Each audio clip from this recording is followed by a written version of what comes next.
ওকে, এক ভাই আমাকে মেসেজ করে জানালো যে তিনি একটা অনলাইন জব সার্চ করে, বিশেষ করে লিঙ্কডইন বা গ্লাসডোরে যেকোনো একটা ওয়েবসাইটে তিনি সার্চ করে একটা কোম্পানি, ইটালির ভালো একটা কোম্পানি পান এবং সেখানে তিনি ইন্টারভিউর জন্য ডাকা হয় এবং পরবর্তীতে সেই ইন্টারভিউতে টেকে এবং তাকে একটা অফার লেটারও পাঠানো হয় এবং তাকে একটা জয়েনিং ডেটও দেওয়া হয়। এখন বিষয়টা হচ্ছে তিনি তো একজন বাংলাদেশে আছেন।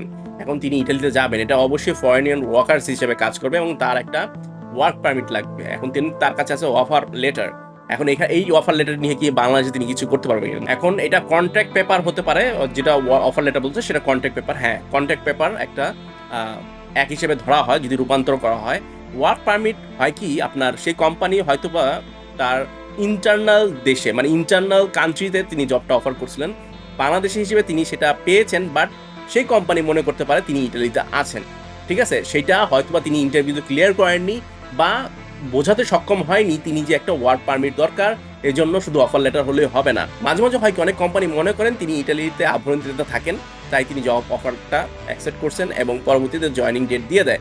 এই ক্ষেত্রে তার ক্ষেত্রে এই জিনিসটা হতে পারে। এই জিনিসটার জন্য তাকে ইমেল করে কোম্পানির কাছে আগে যাচাই করতে হবে আসলে তিনি কিন্তু ফরেন ওয়ার্কার্স। এই ফরেন ওয়ার্কার্স কিন্তু তার একটা নুলস্থা দরকার, এই জন্য একটা ফুলসি দরকার এবং ফুলসি যখন হবে সেই জন্য আবার আবেদন করতে হবে। এখন এইখানে ব্যাপারটা হচ্ছে ফুলসি ছাড়াও কি আবেদন করতে পারবে কিনা সেই কোম্পানি? হ্যাঁ, অ্যালেন নরস্তার আন্ডারে করতে পারবে। বিষয়টা হচ্ছে তিনি কি হাই এডুকেশন কোয়ালিফাইড কিনা। ওই বিদেশিয়ার কোম্পানির ক্ষেত্রে ওনাকে কিছু ফাইল সাবমিট করতে হবে পেহুতরাতে এবং উকিল তো মাস্ট বি লাগবে এই ফাইলগুলো তৈরি করতে। এখন এই ঝাড় ঝামেলা দিয়ে কি সেই কোম্পানি রাজি হবে? বিকজ তার জয়নিং ডেট হচ্ছে 1 মাসের মধ্যে, এই 2 মাসের মধ্যে তার লোক লাগবে। কিন্তু দেখা যাচ্ছে বাংলাদেশে এই সময়ের গ্যাপের কারণে এত তাড়াতাড়ি ভিসা পাওয়া কিন্তু পসিবল না।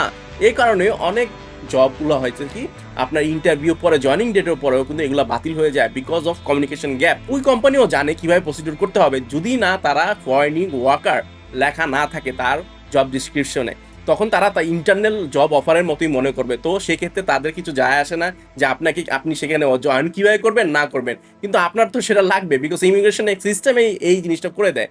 তো এখানে ক্লিয়ার জব ডিসক্রিপশন যদি না থাকে এই সমস্যাটা দেখা দেয়। তাই বলি আমরা যারা এই যে অনলাইনে চেষ্টা করি, এখানে মাঝপথেই অনেক কিছু হয়ে যায়, মানে বাতিল হয়ে যায় বিকজ অফ এই কমিউনিকেশন গ্যাপের জন্য। একটা কোম্পানি কোনো সময় চাইবে না যে 2 মাসের অধিক তার লোক নেওয়ার জন্য এত সময় লাগে, বিকজ সেটা প্রিফার করবে সেটা আভ্যন্তরীণ লোক নেওয়ার জন্য। সো সেগুলো আগে ক্লিয়ার করে নেবেন। আপনার যখন জয়নিং ডেট দিয়ে দিচ্ছে তার মানে হচ্ছে এখানে সমস্যা আছে, কমিউনিকেশন গ্যাপ। তিনি জানে না আপনি বাংলাদেশে থাকেন, হয়তো হচ্ছে কোম্পানি মনে করছে আপনার একটা রেসিডেন্ট পারমিট আছে, সেক্ষেত্রে কিন্তু ওইখানে জয়েন করতে পারবেন। এই কমিউনিকেশন গ্যাপগুলো আগে থেকেই আপনারা কোম্পানির নিকট যাচাই বাছাই করবেন, তারপরেই আপনি এক কোম্পানিকে বোঝাবেন যে আমার একটা নুলস্থা দরকার। বাট এই কোম্পানি এতদিন অপেক্ষা করবে না, এটা স্বাভাবিক বিষয়। সেজন্যই কিন্তু একজন মাধ্যম লাগে, একটা ইটালিতে বসবাসকৃত বা আপনার আত্মীয় স্বজন লাগে, আপনার একটা ভালো মালিক এবং ভালো একটা কোম্পানি আপনার জবের ক্ষেত্রে।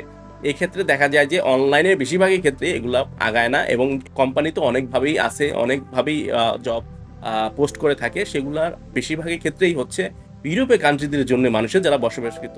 তো এভাবে কোর্টে সময়টা নষ্ট না করাটাই বেটার। যদি আপনি অতটা মেধাসম্পন্ন হন তাহলে করতে পারেন, দেখেন তাদেরকে বুঝিয়ে সুঝিয়ে নুলস্থা ওয়ার্ক পারমিট এগুলার ব্যাপারে তারা কি হেল্প করবে কিনা আপনাকে, তাহলে আপনি আগাতে পারেন। বাট এছাড়া কিন্তু এটা পসিবল না।